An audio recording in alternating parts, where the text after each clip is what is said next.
Hi, today I'll be discussing the familiar jazz standard Misty by Ella Fitzgerald. There have been several recorded versions of the piece since its original 1954 composition. This version was recorded in 1960 and remains a favorite, and Fitzgerald's iteration is certainly a favorite of mine. So Misty was originally recorded or written as an instrumental. Renowned pianist Errol Garner was said to have been on a long flight when he developed the melody. Being that he only played by ear, he committed the tune to memory and raced home after returning from his flight to have it recorded for transcription. So the lyrics were created by Johnny Burke, who was an award-winning lyricist of the 1930s through the 1950s. And in 1955, Burke wrote the lyrics for Misty. It's quite noteworthy that it took him only a few hours to complete. Misty is a love ballad written in common time. The tempo is andante, and Fitzgerald's version was transposed to B-flat major, though the Garner version was in E-flat major, the original version. The dynamics are mezzo piano and remain consistent throughout the song. It's also written in the standard AABA 32-bar form, which is very common in jazz, as many jazz standards are written in this form.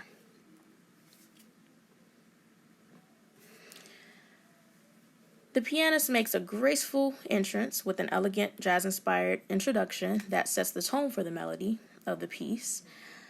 In the first bar, the right hand begins with the quarter note on beat 1, followed by a variation of 16th and 8th notes in the first 4 measures. The bass line begins with half-note triads. The first 4 chord progressions ascend in the left hand for the first 2 measures, so B flat major 7th, C minor 7th, D minor 7th, and G minor 7th.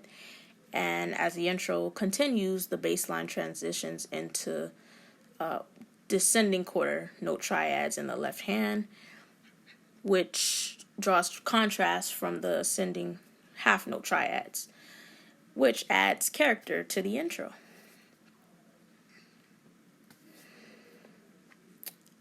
In verse 1, the singer begins by expressing feelings of vulnerability toward her lover.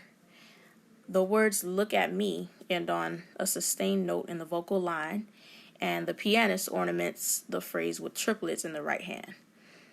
I want you to note the figurative reference in this verse and how she compares her helplessness to how a cat may feel when it's stuck in a tree waiting to be rescued.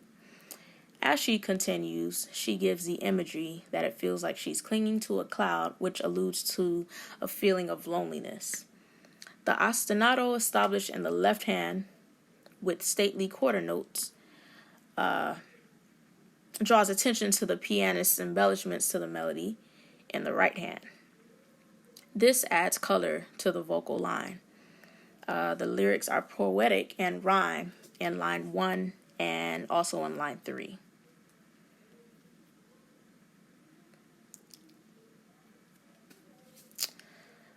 So right before the subsequent A section is introduced, the syncopated rhythm in the right hand adds personality to the transition into verse 2.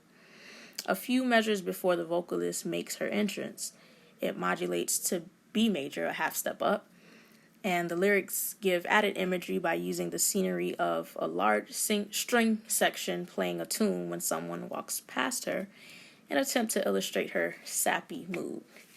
She admits how she gets lovesick by the sound of her lover saying hello, or by the thought of him being close to her. The added vibrato to the words way and play add charisma to the message that's being conveyed. The lyrics give a poetic flair with the brief rhyming that occurs in this verse.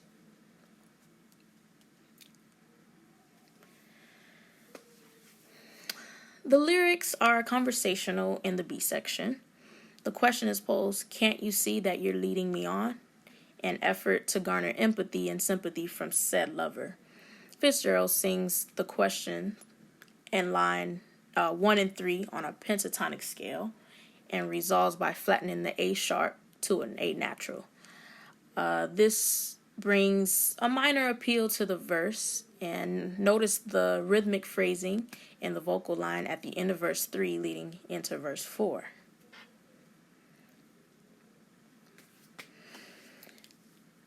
Verse 4 returns to the original melody in the beginning of the first line where the final A section is introduced. The lyrics reflect someone who's in a dismal state of mind from being apart from their lover. Fitzgerald expresses how she's alone in a wonderland, which is a symptom of her weakness from being lovesick. Notice how the lyrics rhyme in line 1 and 2, 4, and 5 of verse 4. The chord structure in the left hand are familiar to a host of jazz selections. Each phrase in the verse essentially flows with the moving chord progressions and lands either on or between progressions. For example, On My Own lands on a B major 7th chord. When I Wandered Through This, F sharp minor 9th chord. Wonderland, B 13th chord. Alone, E major 7th chord. So these progressions and chords land on the lyrics. Never Knowing My Right Foot from My Left, E minor 9th, and A 13th chord. My Hat from My, B major triad. Glove, G sharp minor 7th. I'm Too Misty, C sharp minor 7th, and Too Much in F sharp 9th. Love, D sharp minor.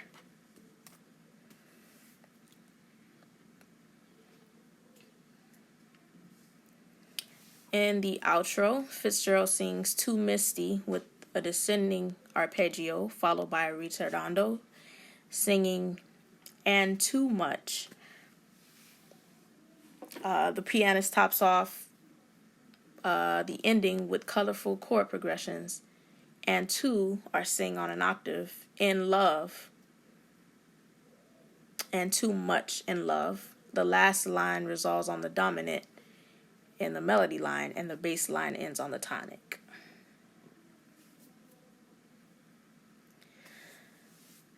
The lyrics rhyme occasionally throughout the piece, but not consistently. I noticed a pattern of the lyrics rhyming in the first and last 2 lines of each verse, except for verse 3, which only the second and fourth verse rhyme.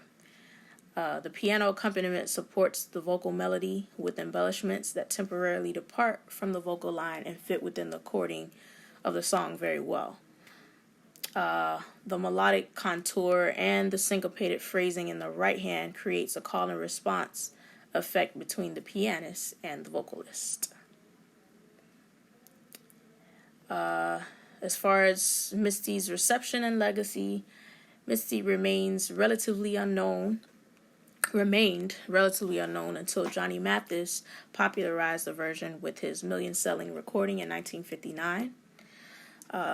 Also, ASAP named Misty as one of the 25 most performed standards of the 20th century.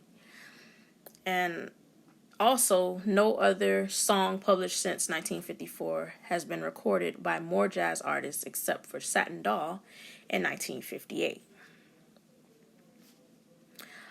Still, Fitzgerald's rendition is one of the most renowned and commercially successful than any other version.